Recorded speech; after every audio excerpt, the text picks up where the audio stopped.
The Adventures of Pinocchio by Carlo Collodi, translated from Italian by Carol Della Chiesa.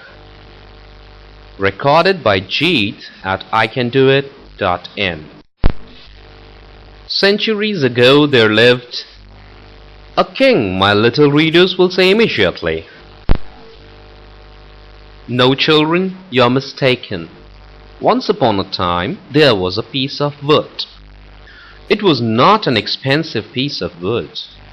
Far from it, just a common block of firewood, one of those thick, solid logs that are put on the fire in winter to make cold rooms cozy and warm. I do not know how this actually came to happen, yet the fact remains that one fine day this piece of wood found itself in the shop of an old carpenter.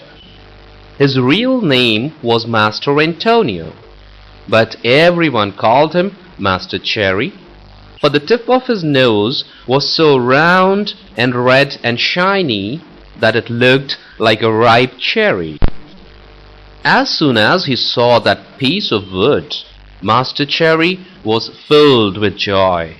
Rubbing his hands together happily, he mumbled half to himself, "This has come in the nick of time. I shall use it to make the leg of a table." He grasped the hatchet quickly to peel off the bark and shape the wood. But as he was about to give it the first blow, he stood still with arm uplifted. For he had heard a wee little voice say in a beseeching tone, "Please be careful, do not hit me so hard." What a look of surprise shone on Master Cherry's face. His funny face became still funnier. He turned frightened eyes about the room to find out where that wee little voice had come from, and he saw no one. He looked under the bench. No one. He peeped inside the closet. No one. He searched among the shavings. No one. He opened the door to look up and down the street, and still no one. "Oh, I see," he then said, laughing and scratching his wig. "It can easily be seen that I only thought I heard the tiny voice say the words. Well, well, to work once more." He struck a most solemn blow upon the piece of wood. "Oh, oh, you hurt!" cried the same faraway little voice. Master Cherry grew dumb. His eyes popped out of his head.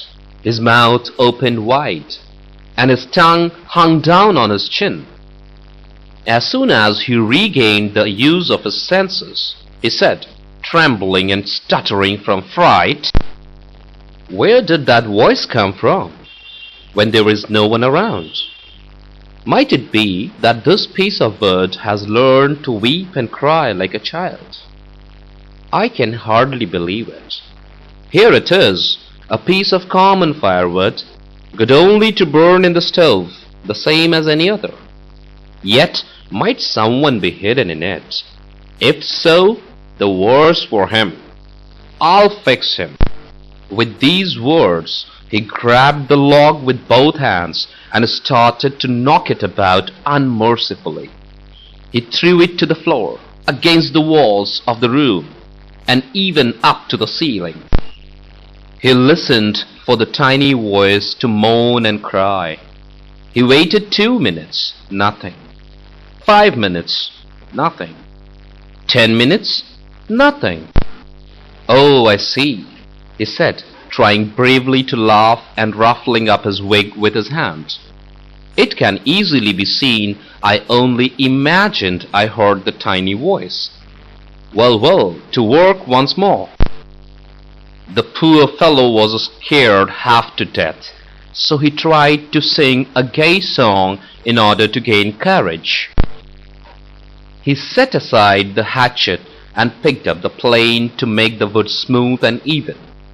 But as he drew it to and fro, he heard the same tiny voice. This time it giggled as it spoke. "Stop it! Oh, stop it! Ha ha ha! You tickle my stomach! This time poor Master Cherry fell as if shot. When he opened his eyes, he found himself sitting on the floor. His face had changed. Fright had turned even the tip of his nose from red to deepest purple. That ends the chapter 1 of the Adventures of Pinocchio. Thank you.